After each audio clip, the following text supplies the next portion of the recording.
கரடிப்புத்தூரில் quarry அமைக்க எதிர்ப்பு தெரிவித்து போராட்டம் நடத்திய பொதுமக்கள் குண்டுக்கட்டாக கைது செய்யப்பட்டிருக்கிறார்கள்.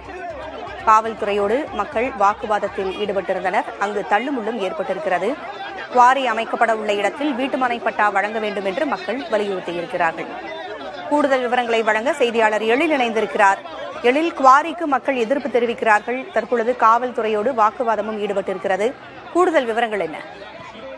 பூங்குழலி, கரடிப்புத்தூர் பகுதியில் உள்ள சென்னை உள்வட்ட சாலைக்காக குவாரி அமைக்கும் பணி தொடங்கி இருக்கிறது. இதற்கு இந்த பகுதி மக்கள் எதிர்ப்பு தெரிவித்து வருகிறார்கள். ஏனென்றால் இந்த பகுதியில் குடிமனை பட்டா வழங்க வேண்டும் என்ற கோரிக்கையை முன்வைத்து இவர்கள் போராட்டத்தில் ஈடுபட்டு வருகிறார்கள்.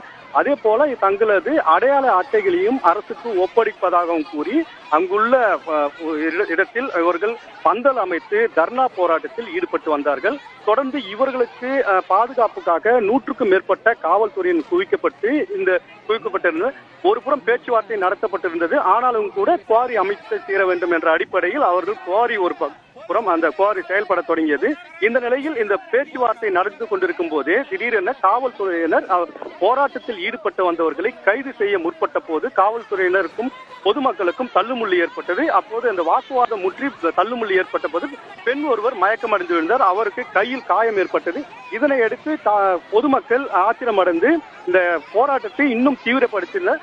காவல்துறையினர் அந்த கைது செய்யப்பட்ட 2 பேருந்துகளில் கைது செய்யப்பட்டு அவர்களை தனியார் மண்டபத்திற்கு அழைத்து செல்லும் போது அதனை மறித்து இவர்கள் போராட்டத்தில் ஈடுபட்டு வருகிறார்கள். அதே போல இங்கே 100க்கும் மேற்பட்ட காவல்துறையினர் பாதுகாப்புக்காக குவிக்கப்பட்டிருந்தாலும் கூட இங்கே ஒரு பதட்டமான ஒரு சூழல் நிலவி வருகிறது. ஏனென்றால் இங்கு பெண்கள் கைது செய்யப்பட்டு அந்த பேருந்தில் ஏற்றி கொண்டிருக்கும் போது மற்றொரு பெண் ஒருவர் அந்த பேருந்திலேயே அவர் தூக்கிட்டு கொண்டார் என்ற ஒரு தகவலை இவர்களுக்கு சொல்லி அதனால் உடனடியாக அங்கிருந்த பெண்கள், ஆண்கள் என கிராம மக்கள் அனைவருமே ஒரு போராட்டம் மிகப்பெரிய போராட்டமாக அதிகரித்து அந்த நிலையில் தான் தற்போது இந்த போராட்டம் தீவிரமடைகிறது. இது குறித்து காவல்துறையினர் கேட்டபோது அது போன்ற ஒரு நடவடிக்கை இல்லை என்ற கருத்தை அவர்கள் தெரிவித்திருக்கிறார்கள். தற்போது காவல்துறையின் பேச்சுவார்த்தை நடத்தி வருகிறார்கள். அதே போல போராட்டமும் தீவிரமடைந்து வருகிறது.